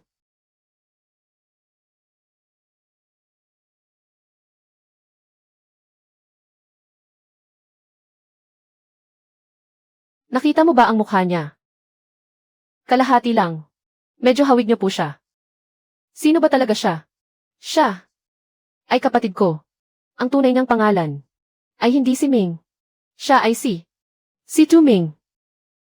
Maraming taon na ang nakalipas. Kaming magkapatid at ang iyong mga magulang ay magkakasamang lumaban sa Giksu. Hanggang sa araw na iyon, nakahanap kami ng isang pasukan patungong Giksu upang mag-imbestiga. Ang mga nangyari sa loob ay higit pa sa aming inaasahan. Nakita namin ang isang projection ng Panginoon ng Giksu. May sinabi ang projection na iyon. Natuluyang nagpabago sa aking kapatid. Anong sinabi niya? Sinabi niya ang iyong talento ay hindi dapat mabaon sa huwad na mundong ito. Sumapi ka sa akin at maaari kang maging tagalikha ng bagong mundo. Mas may talento ang kapatid ko kaysa sa akin. Mas matalino kaysa sa akin. Ngunit mayroon siyang isang malaking kahinaan. Masyado niyang gustong patunayan ang kanyang sarili. Gusto niyang malampasan ako. At malampasan ang lahat. Nakita iyon ng Panginoon ng Giksu. At sinamantala ang kanyang ambisyon. Mula noon, namatay na si Tuming. Ang natitirang buhay na lamang ay si Siming, ang gabay ng Giksu. Ang pagkamatay ng iyong mga magulang ay malamang napatibong na binalak niya.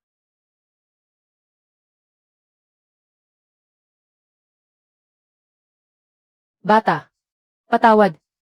Patawad sa iyong mga magulang. Matagal ko nang alam na buhay pa siya. At alam ko ang mga ginawa niya. Ngunit hindi ko kayang saktan siya. Kapatid ko siya, ang sarili kong dugot laman. Kaya naman nagtago ako. Nagpanggap na baliw at tanga sa loob ng 20 taon. Wala akong mukhang maihaharap sa iyo. Huwag po kayong magsalita ng ganyan, Senior. Iba siya. At iba po kayo. Ang pagsasabi niyo po sa akin ng mga ito ay ang pinakamalaking tulong na para sa akin. Ang utang na dugo na ito ay sisingilin ko sa kanya. Ngunit sa ngayon, may mas mahalaga tayong dapat gawin. Ano iyon? Hindi pa nagpapakita ang Panginoon ng Giksu. Dahil hindi nila ako napatay ngayon. Tiyak na babalakin nilang saktan ang mga taong mahalaga sa akin. Kailangan nating mauna sa kanila upang protektahan ang bayan ng Linhe at maghanap ng paraan para tuluyang malabanan ang Giksu. At isa pa, ang bagay na iniwan ng aking ina. Dahil kaya nitong pigilan ang Giksu. Tiyak na may mga lihim pa itong hindi natin natutuklasan. Hoy! Linawin muna natin ang mga bagay-bagay bago bumalik sa bayan ng Linhe. Hindi ibig sabihin nito ay sasapi na ako sa inyong Wanshiu. Hindi ko pa lang kasi nakukuha ang pabuya mula sa pinuno ng alyansa. Matagal-tagal na rin akong hindi nakakahigop ng sabaw ng wonton ni Lola Wang. Tiyak na namimiss na ako ng batang babaeng iyon. Kung ganoon, tara na, umuwi na tayo. Ipakita natin sa mga duwag na nagtatago sa dilim. Nabukas na ulit ang Wanshiu para sa trabaho. Naitanim na ang binhi.